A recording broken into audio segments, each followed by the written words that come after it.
दोस्तों आदाब नमस्कार सत श्री अकाल। आपका बहुत स्वागत है आपके अपने शो दानिश की ज़ुबानी में।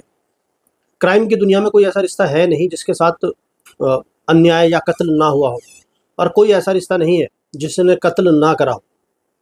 आज की कहानी भी कुछ ऐसी है कि एक करोड़पति बिजनेसमैन है और उसकी पत्नी किस तरीके से एक ज्योतिषी और एक पंडित के अफेयर में पड़ती है, और उसके बाद अपने 20 साल के बेटे के साथ मिलकर और अपने प्रेमी के साथ मिलकर अपने उस करोड़पति पति की हत्या बड़ी बेदर्दी से कराती है। और फिर बड़ा यज्ञ होता है और देसी घी के साथ, और बड़ी घंटी और बहुत सारे मंत्रों का जाप और बहुत सारा साउंड, बहुत बड़ा यज्ञ, और किसी को पता नहीं है कि उसी यज्ञ के अंदर उसके पति की लाश जल रही है।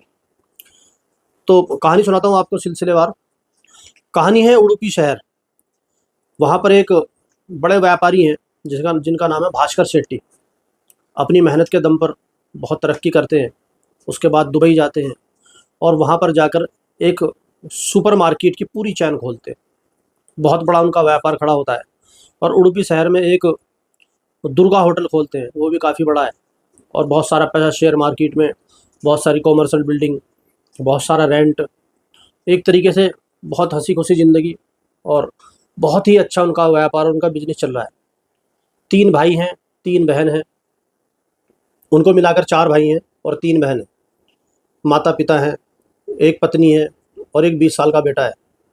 उनकी ज़िंदगी में सब कुछ ठीक ठाक चल रहा होता है और ज़्यादातर वो दुबई रहते हैं और कभी कभी इंडिया आते हैं।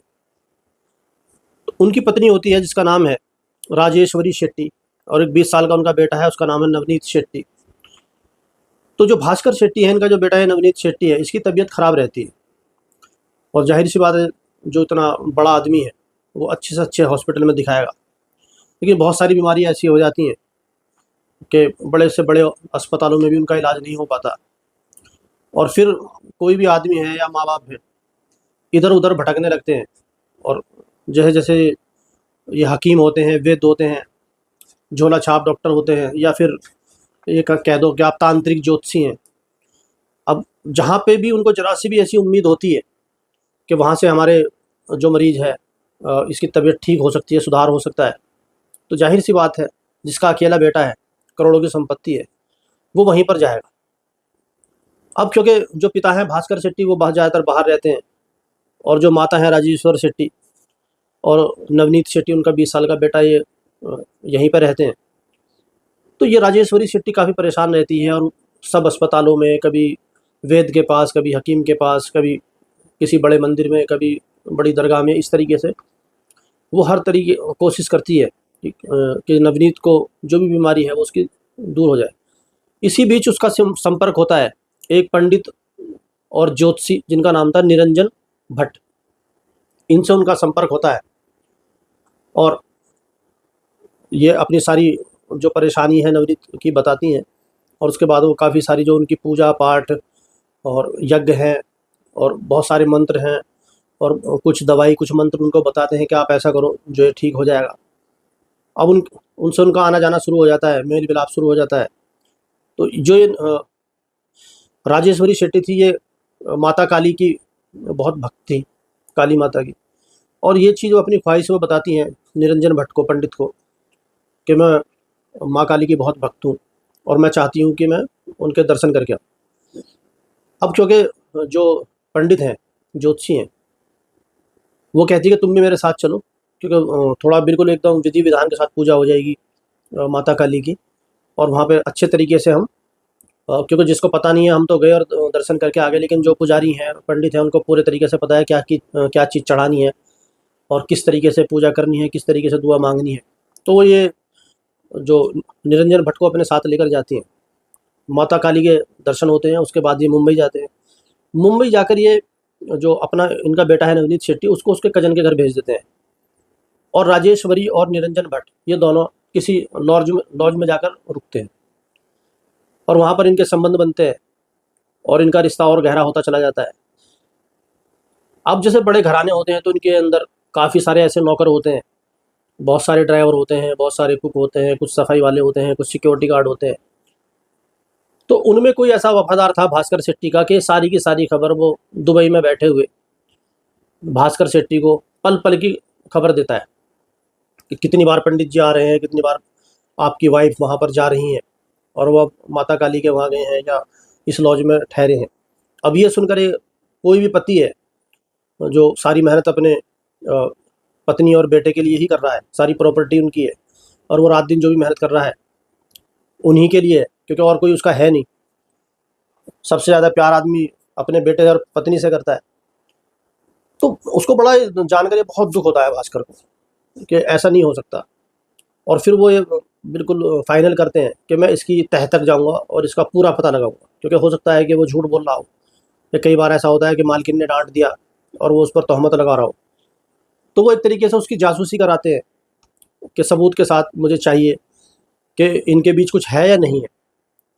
अब जो भी उनकी जासूसी करता है वो पूरी वीडियो, फ़ोटो, आने जाने के और उनके साथ मिलने के फ़ोटो सारे के सारे भास्कर शेट्टी जी को वो उपलब्ध कराता है। अब ये देखकर उन्हें कंफर्म हो जाता है, क्योंकि जो फ़ोटो थे कुछ इस तरीके के थे कि एक किसी भी आदमी को देखने में समझने में देर नहीं लगती, और वो भी जो इतना बड़ा बिजनेसमैन है जो तरह तरह के लोगों से रोज़ मिलता है। अब उसको ये कंफर्म हो जाता है कि तेरी पत्नी तेरे हाथ से जा चुकी है, और उसका बेटा जो 20 साल का नवनीत है उसको भी सब पता है, क्योंकि वो भी साथ जाता है, सारी चीज़ें करता है। अब भास्कर शेट्टी जो उनके माँ बाप थे, अपने माँ बापों को ये सारी बातें बताता है कि मेरी पत्नी का इस तरीके एक ज्योतिषी हैं, पंडित हैं, उनके साथ अफेयर चल रहा है और उसने मुझे धोखा दिया है। वो सारी बात अपनी माँ को और अपने बाप को बता देता है। इसी बीच उसकी जो भास्कर शेट्टी की जो माता थी उनकी तबीयत ख़राब हो जाती है और वो उनको अस्पताल में भर्ती कराते हैं। अब अस्पताल में जाहिर सी बात है एक तीमारदार चाहिए, तो वो अपने पिता से कहते हैं कि आप वहीं पर रहो और मैं आता जाता रहूँगा और मैं बाहर का काम भी करता रहूँगा। लेकिन भास्कर शेट्टी अपनी माँ को बार बार फ़ोन करके उनकी तबीयत की जानकारी, कौन सी मेडिसिन दी, क्या इंजेक्शन लगाया, एक अच्छे बच्चे की तरह, एक अच्छे बेटे की तरह वो अपनी माँ का पूरा ध्यान रखता है, सुबह शाम अस्पताल जाता है। अब यहाँ पर जो उसकी पत्नी थी, उसके बाद वो अपनी पत्नी के पास जाता है राजेश्वरी की, और उसको जाके बताता है कि तुम्हारा अफेयर इस निरंजन भट्ट के नाम पंडित से तुम्हारा अफेयर चल रहा है। अब वो मना करती है कि नहीं ऐसा नहीं है, आपको गलतफहमी हुई है। फिर वो सारी वीडियो, फ़ोटो, वो सबूत वो सब उसको दिखाता है कि देखो। अब भले ही वीडियो और फ़ोटो उसके सामने है, लेकिन फिर भी कोई भी औरत हो मना ही करेगी कि नहीं उस दिन मेरे सर में दर्द था तो वो मेरा सर दबा रहे थे, या मेरी कमर में दर्द था तो मेरी कमर दबा रहे थे, या मेरी स्किन में प्रॉब्लम थी। बहुत सारे ऐसे बहाने करते हैं। खैर वो जो भास्कर शेट्टी है वो अपनी पत्नी से सारी बातें करके वहाँ से चले जाते हैं, लेकिन पत्नी को ये बात क्लियर हो जाती है कि अब भास्कर को हर चीज़ पता चल चुकी है, और मैं कितने बहाने बनाऊँ या कुछ भी हो, जिस तरह की वीडियो और फ़ोटो उसके पास हैं वो एकदम क्लियर हो चुका है कि अब ये इनको पता चल चुका है।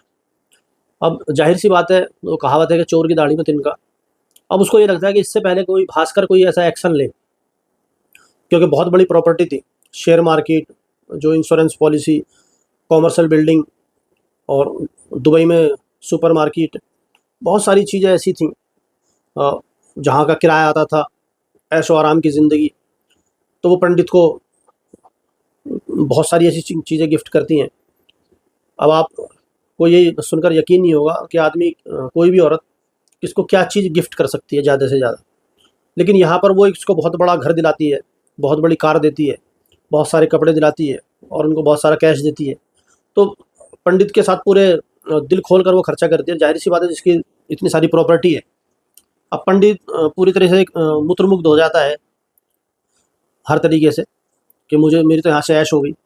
और अब वो पंडित से बताती है कि हमारे संबंध का पता मेरे पति भास्कर शेट्टी को चल गया है, और अब मुझे ये डाउट है कि कहीं ऐसा ना हो कि वो मुझे और मेरे बेटे को इस पूरी जायदाद से बेदखल कर दे, क्योंकि अब वो ऐसा कर सकता है। वो एक बिजनेसमैन आदमी है और धोखा उसको मैंने दिया है, और अगर उसने हमें वसीयत से बाहर कर दिया तो हम सड़क पे आ जाएंगे और हम कैसे अपनी ज़िंदगी को काटेंगे। जाहिर सी बात है, जिसको इतने ज़्यादा आराम की और इतने ज़्यादा पैसे की आदत है और कल को उसको बिल्कुल कोई रोड पर लाकर खड़ा कर दे तो वो अपनी ज़िंदगी को कैसे काटेगा। अब वो पंडित से कहती है कि अब कुछ भी हो सकता है। इधर भास्कर शेट्टी अपनी माँ को ये सारी बात बता ही देता है, तो वो वकील को बुलाता है और वकील को बुलाकर करीब 25 या 26 जुलाई 2016 को एक वसीयत बनाता है। और उस वसीयत में जो भास्कर शेट्टी है वो ये लिखवाते हैं कि मेरी जो सारी प्रॉपर्टी है, चाहे वो दुबई की हो, चाहे शेयर मार्केट में पैसा लगा हुआ हो, चाहे पॉलिसी है, मतलब टोटल उसकी जो भी संपत्ति है तो उसकी 3 बहनें थी, तो वो कहता है पूरी प्रॉपर्टी का 10-10% मेरी तीनों बहनों को दे दिया जाए। उससे भी पहले वो ये कहता है कि अगर मेरी मौत हो जाती है तो मेरी सारी प्रॉपर्टी मेरी माँ, जो जिनका नाम था गुलाबी शेट्टी, जो अस्पताल में थी, कि मेरी पूरी प्रॉपर्टी मेरी माँ गुलाबी शेट्टी के नाम कर दी जाए अगर मुझे कुछ हो जाता है या मेरी मौत हो जाती है।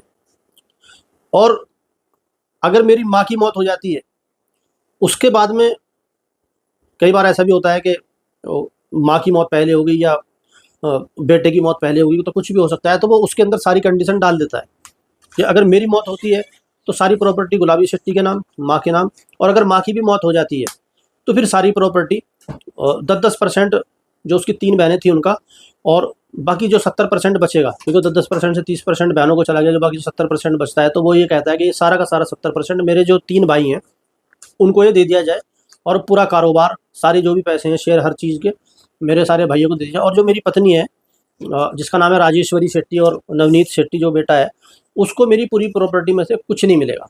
वो एक तरीके से पूरी तरह वो बेदखल है। अब क्योंकि जासूस दोनों तरफ ही होते हैं, अगर भास्कर शेट्टी के जासूस वहाँ पर थे तो जाहिर सी बात है राजेश्वरी शेट्टी के जासूस भी वहाँ थे। तो ये पूरी खबर राजेश्वरी शेट्टी को मिलती है कि ऐसी वसीयत बन चुकी है जिसमें तुझे कुछ भी नहीं मिला है, और उस पूरी वसीयत में तुम्हें फूटी कौड़ी तक भास्कर शेट्टी ने नहीं दिया। अब ये सुनकर वो उनके पैरों तले ज़मीन निकल जाती है और वो बड़े मायूस होते हैं कि ये क्या हुआ। अब वो पंडित जी को बुलाते हैं और आनंद फानन में उससे बातचीत करते हैं कि अब ऐसा क्या करा जाए, अगर हम पे कुछ भी ना हुआ तो फिर कैसे होगा। तो वो एक हत्या की साजिश बनाते हैं, और ये बड़ी हैरान करने की बात है, कमाल की बात है कि जो 20 साल का बेटा है उसको माँ इस साजिश में शामिल करती है, और उसको एक तरीके से सारी चीज़ें बताती है कि देखो तुम्हारे बाप ने तुम्हें कुछ नहीं दिया है, और हमें एक तरीके से रोड पे ला दिया है, ऐसी वसीयत बनाई गई है। अब क्योंकि 20 साल का बेटा, आप किधर की तरफ भी उसको मोड़ सकते हो। उसके बाद फिर वो जो पंडित हैं, ज्योतिषी हैं, उनको बुलाया जाता है और उनको ये सारी बात बताई जाती है कि इससे पहले कि उस वसीयत पे साइन हो या उसको अमल में लाया जाए, उससे पहले हमें भास्कर शेट्टी की हत्या करनी पड़ेगी। अब पंडित के लिए तो सब कुछ बढ़िया ही था, क्योंकि करोड़ों की, अरबों रुपए की जो संपत्ति थी, अब पंडित जी का हस्तक्षेप उसके अंदर ज़्यादा हो जाता, और जाहिर सी बात है वो भले ही हत्या में खुद भी शामिल हो, लेकिन पत्नी को ब्लैकमेल भी कर सकते थे बाद में, और उस प्रॉपर्टी में से बहुत सारी चीज़ें वो हत्या सकते थे। तो उनको बड़ा सुनहरा मौका नज़र आता है पंडित जी को, और पंडित जी इस हत्या में शामिल होने के लिए राज़ी हो जाते हैं। वो कहते हैं ठीक है, और वो दो तो राज़ी पहले से थे ही। अब इधर भास्कर शेट्टी को लग रहा है कि पत्नी को इसके बारे में अभी कुछ नहीं पता है, और पत्नी को ये लग रहा है कि भास्कर शेट्टी को इसके बारे में अभी कुछ नहीं पता है। जानते दोनों एक दूसरे को हैं, दोनों के सूत्र मिले हुए हैं, लेकिन इतनी जल्दी हत्या का अमल हो जाएगा इस बात का भास्कर शेट्टी को अंदाज़ा नहीं था। अब वो अपने बिजनेस से बाहर से आते हैं और अपने घर पे आते हैं, और आने के बाद वो सीधे बाथरूम जाकर नहाते हैं।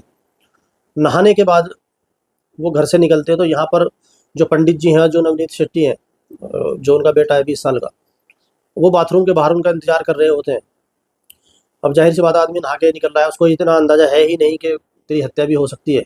और जैसे ही वो बाहर निकलते हैं तो एक वो जो मिर्च का पेपर स्प्रे होता है, एकदम वो उनके मुंह पर, उनके चेहरे पर वो स्प्रे कर दिया जाता है। अब जाहिर सी बात है, जिसकी आंखों में मिर्च हो गई तो तड़फ जाता है आदमी, और वो बुरी तरह से बेचैन होकर इधर उधर तड़फने लगते हैं। इसी बीच राजेश्वरी शेट्टी एक रॉड लेकर आती हैं और पूरी ताकत से उनके सर पर वो रॉड मार देती है। अब सर पर लगने के बाद, क्योंकि पहले ही उनकी आंखों में इतनी मिर्च लगी हुई है और पीछे से सर पर भी एक डंडा लग गया, तो वो गिर जाते हैं और तड़पने लगते हैं। अब जो उनका बेटा नवनीत शेट्टी है और जो पंडित हैं, ये जहर लाते हैं और वो जहर उनके मुंह में ज़बरदस्ती डालते हैं। अब कुछ जहर बाहर निकलता है और कुछ उनके पेट में जाता है। उनको लगता है कि इससे ये नहीं मरेंगे, दोबारा से फिर वो जहर डालते हैं, और इस तरीके से कुछ ही देर में फिर भास्कर शेट्टी की मौत हो जाती है। अब क्योंकि घर, बड़े आदमियों के घर बड़े होते हैं, बंगले होते हैं, तो जाहिर सी बात है आस पड़ोस में इतनी आहट या चीख की आवाज़ जाएगी नहीं। अब उनके पास टाइम कार भी बंगले के अंदर ही है, तो वो बॉडी को उठाते हैं, कार में डालते हैं। अब जो मकान राजेश्वरी शेट्टी ने पंडित जी को दिलवाया था, तो वो थोड़ा शहर के बाहर होता है, और क्योंकि पंडित उसके अंदर रह रहा है तो उसके अंदर मंत्रों के जाप की आवाज़ या घंटी बजने की आवाज़ वो हमेशा ही पड़ोसियों को आती हैं, और सबको लगता है कि पंडित जी अच्छे हैं, हमेशा भजन करते रहते हैं, कीर्तन करते रहते हैं, और ये तो एक भगवान को खुश करने की सारी चीज़ें पंडित जी करेंगे ही करेंगे, क्योंकि उनका व्यवसाय, उनका काम ही ऐसा है। तो वो उस बॉडी को लेकर पंडित जी के उसी मकान में जाते हैं जो राजेश्वरी ने उनको गिफ्ट किया था। और वहाँ पर जाने के बाद वो बहुत सारी लकड़ी, जिस तरीके से एक चिता होती है ऐसी चिता बनाते हैं, और उसके ऊपर जो भास्कर शेट्टी को लिटाते हैं और उसके ऊपर लकड़ियाँ रख के पूरी बॉडी को उसके उसमें छिपाते हैं, और देसी घी के कनस्तर उसके ऊपर डाले जाते हैं, जो बदबू, जो मांस के जलने की बदबू ना फैले और घी की खुशबू आए। उसके बाद बहुत सारी घंटी पहले उन्होंने ला के रखी हुई होती हैं, जिसका बहुत साउंड, अब मतलब माहौल कुल मिला के ऐसा बनाया जा रहा है कि एक बहुत बड़ा यज्ञ, जैसे कोई राजा महाराजाओं के यज्ञ होते थे पहले, और कोई भी जंग जीतने के बाद या जंग जीतने से पहले या कोई भी महल में प्रवेश करने से पहले बहुत बड़े यज्ञ होते थे, तमाम बड़े बड़े पंडित महर्षि आते थे। तो उन्होंने वहाँ पे माहौल कुछ इस तरीके से बनाया कि बहुत बड़ा यज्ञ आज होने जा रहा है। अब क्योंकि जो इंसान की जो बॉडी है उसको जलना इतना आसान है नहीं, तो इतनी ही लड़की जिस तरीके से लकड़ियाँ, सॉरी, जिस तरीके से शमशान में होती हैं वो लगाई जाती है, और उसके अंदर आग लगा दी जाती है, और उसमें घी डाला जा रहा है खुशबू के लिए, और ज़ोर ज़ोर से पूरी आवाज़ से पंडित जी मंत्र पढ़ रहे हैं, और दोनों माँ बेटे घंटियाँ बजा रहे हैं, साउंड कर रहे हैं, और उसके अंदर मतलब पूरा एक यज्ञ का माहौल चल रहा है। अब क्योंकि आपने शमशान में भी देखा होगा काफ़ी देर लगती है चिता को जलने में, और वो इंतज़ार करते रहते हैं, और उसके अंदर बार बार घी डालते रहते हैं, लकड़ी डालते रहते हैं। इसी बीच जो राजेश्वरी का ड्राइवर है वो वहाँ पर आ जाता है, और वो आकर कहता है कि इसमें कुछ जलने की बदबू आ रही है, यज्ञ हो रहा है वो तो ठीक है। तो वो कहते हैं कि देखो ये बहुत तंत्र मंत्र का जो मामला चल रहा है, और हमने इसमें 9 मुर्गे डाले हैं, और उससे जो भगवान हैं या काली माता हैं वो खुश होंगे, और तुम डिस्टर्ब मत करो, और तुम अभी यहाँ से उसको किसी सामान को लाने के लिए या किसी बहाने से उसको वहाँ से पंडित को, ड्राइवर को पंडित जी भेज देते हैं।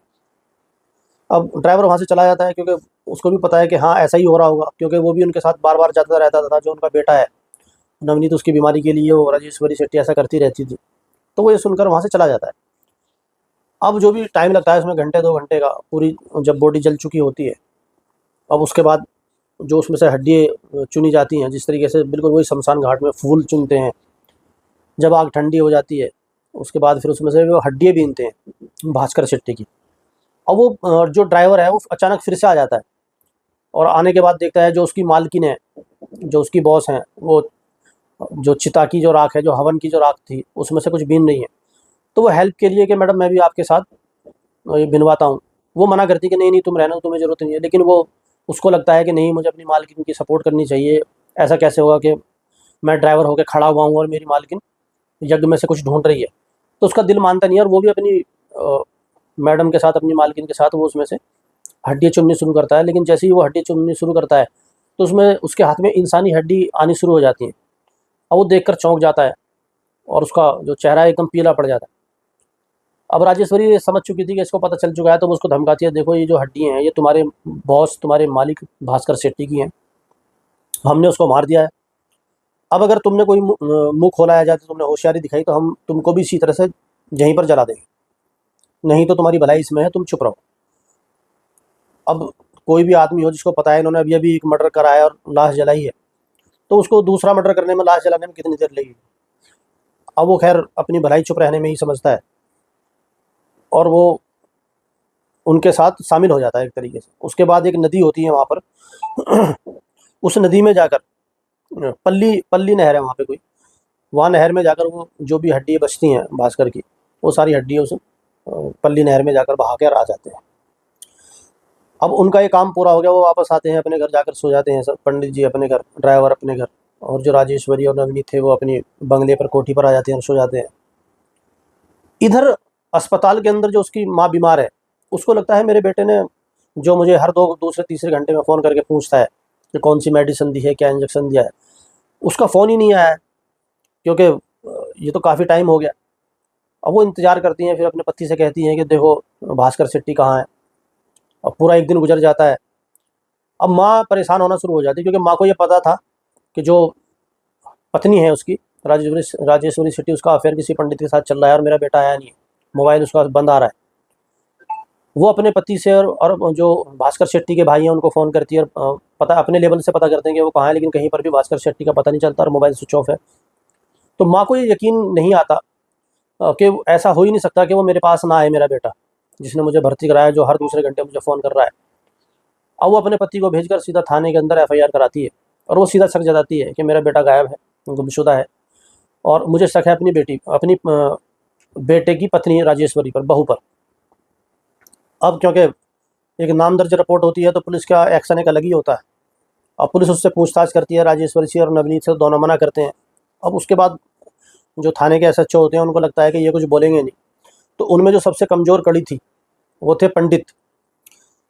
उनको लगता है कि पंडित जी को, जिनका नाम था निरंजन भट्ट, वो भट्ट साहब को उठा लेती है पुलिस, और ज्योतिषी निरंजन भट्ट साहब को उठाकर अपने तरीके से अपने लेवल पे उनसे सख्ती के साथ पूछताछ करती है, जिसमें वो टूट जाते हैं और वो बताते हैं कि हमने वो बाथरूम से आए थे और हमने उन पे पेपर स्प्रे लगाया और उसके बाद सर में डंडा मार दिया, उसके बाद जहर खिलाया और उसके बाद हमने एक हवन के नाम पर उनकी चिता जला दी। अब पुलिस फ़ौरन उस जगह पर पहुंचती है जहां पर उन्होंने डंडा मारा था, क्योंकि वहां से कुछ ब्लड के सैंपल मिलने चाहिए। चार्जशीट में अगर चार्जशीट अगर दाखिल करनी है कोर्ट के अंदर, तो वहाँ पर जो जज है या अदालत है उसको सबूत चाहिए ही चाहिए, क्योंकि जो पंडित ने बताया, भट्ट साहब ने बताया कि हमने जला दिया है और जो हड्डियाँ बची थी वो भी हमने जो नहर में बहा दी हैं, तो जाहिर सी बात है बॉडी तो मिलने से रही। लेकिन यहाँ पर पुलिस को अब अपने लेवल पर सबूत कोर्ट के अंदर जो चार्जशीट दाखिल करेंगे उसमें दिखाने के लिए कुछ ना कुछ उसको ऐसे ब्लड या कोई ऐसी एक हड्डी जिसका डीएनए होकर पता लगे। क्योंकि कई बार ऐसा होता है कि पुलिस ने कह दिया कि हाँ जी वो मर चुके हैं और बाद में पता लगता है साल 2 साल बाद जिसकी मौत हुई है वो सामने आ चुका है, और उसमें फिर एक परेशानी हो जाती है कि तुमने किसी को फांसी दिला दी या किसी को कोर्ट ने उम्र कैद दे दी और पता चला कि वो आदमी ही जिंदा है। तो इसके लिए अदालत को हमेशा लाश चाहिए ही चाहिए, वो किसी भी कहने से, या क्योंकि अदालत का मानना यह है कि पुलिस किसी को भी पीट कर, मार कर, टॉर्चर कर कर ये कहलवा सकती है कि हाँ हत्या उसने नहीं करी है। यहाँ पर पुलिस के लिए थोड़ी मुश्किल ये थी कि जो ज्योतिषी ने बताया था कि उसको जला भी दिया है और जो उसकी हड्डी है वो सारी की सारी उठाकर नहर में डाल भी दी है। अब पुलिस को ये पता है कि बॉडी मिलेगी नहीं और जज हमसे मांगेंगे कि कहाँ पे है, तो हम क्या सबूत देंगे।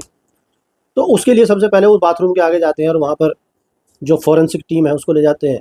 वहाँ से कहते हैं कुछ अगर ब्लड का कोई ऐसा सैंपल मिले तो उसको यहाँ से कलेक्ट करा जाए, क्योंकि जाहिर सी बात है जब खून निकला होगा तो राजेश्वरी ने वहाँ से सफाई करी होगी या करवाई होगी। उसके बाद फिर जो पंडित के उस घर पर जाया जाता है जहाँ पर वो यज्ञ करा गया था, चिता जलाई गई थी, तो वो उसकी राख वहाँ पर होती है। तो जाहिर सी बात है राख के अंदर से कोई ना कोई एक ऐसी हड्डी, या राख के अंदर से भी जो फॉरेंसिक है, लैब है, पता चल सकता है इसके अंदर इंसान को जलाया गया है, और उस लैब में जाकर डीएनए में ये पता चल जाएगा। तो वहाँ पर जो भी चिता की जगह थी वहाँ से सारी चीज़ कलेक्ट करी जाती है और पूरी राख उठाई जाती है और लैब में भेजा जाता है। अब इसी बीच जो पंडित जी हैं, इन्होंने एक हीरे की अंगूठी पहनी हुई थी, उसमें से एकदम हीरा ये निकल जाते हैं, और जाहिर सी बात है हीरा निकलने के बाद आदमी की मृत्यु हो जाती है। लेकिन वो जैसे ही पुलिस के सामने हीरा निकलते हैं, पुलिस फ़ौरन उनको अस्पताल के अंदर ले जाती है और वहाँ पर जाकर उनकी जान बचा ली जाती है, क्योंकि वो एक मुखिया उसमें गवाह थे। अब 4 साल तक केस चलता है, 4 साल बाद फैसला आता है। तो इसमें नवनीत शेट्टी और उसकी माँ राजेश्वरी शेट्टी को उम्र कैद की सज़ा होती है और ड्राइवर को छोड़ दिया जाता है। अब क्योंकि सिविल कोर्ट का फैसला है, इसके बाद फिर हाई कोर्ट है और उसके बाद फिर सुप्रीम कोर्ट है, उसके बाद राष्ट्रपति है, बहुत सारी ऐसी अभी उनके पास ऑप्शन है। लेकिन यहाँ पर उनको उम्र कैद की सज़ा दे दी गई है। अब जिस लालच में, जिस प्रॉपर्टी के लालच में, या जिस एक तरीके से कह दो कि बॉयफ्रेंड के लालच में ये राजेश्वरी ने सारी चीज़ करी है, ना ही तो पंडित जी उनके साथ हैं, ना ही वो दौलत उनके साथ है। क्योंकि अगर वो हाई कोर्ट से या सुप्रीम कोर्ट से छूट भी जाती हैं तो भी उसमें से, दौलत में से उनको कुछ नहीं मिलेगा, क्योंकि उनकी हत्या उन्होंने ही करी है। अब जो उसकी वसीयत थी, वो वसीयत भले ही अमल में ना भी आई हो, तब भी उसको उस प्रॉपर्टी में से कुछ भी नहीं मिल सकता, क्योंकि माँ जिंदा है, भाई और बहन जिंदा है सब। अब सारी 10% जो अब गुलाबी शेट्टी हैं वो सारी की सारी प्रॉपर्टी किसी को भी दे सकती हैं, या फिर जिस तरीके से उन्होंने वसीयत बनाई थी उस तरीके से भी दे सकती हैं, 30% तीनों बहनों को और 70% तीनों भाइयों को। तो जो हत्या राजेश्वरी शेट्टी ने करी, ना तो उनको वो पंडित जी मिल पाए, ना ही उनको वो दौलत मिल पाई, और एक तरीके से जो उनका बेटा था 20 साल का, वो भी उनसे अलग हो गया। और अपने स्वार्थ के लिए उन्होंने अपने बेटे की भी ज़िंदगी ख़राब कर दी। तो ये थी आज की कहानी। इसमें आपकी क्या राय है, कमेंट में ज़रूर बताएं और चैनल को लाइक करें, शेयर करें। अब आपसे मुलाकात होगी कल शाम 7 बजे किसी दूसरी सत्य घटना के साथ। तब तक अपना और अपनों का बहुत ध्यान रखें। बहुत बहुत धन्यवाद।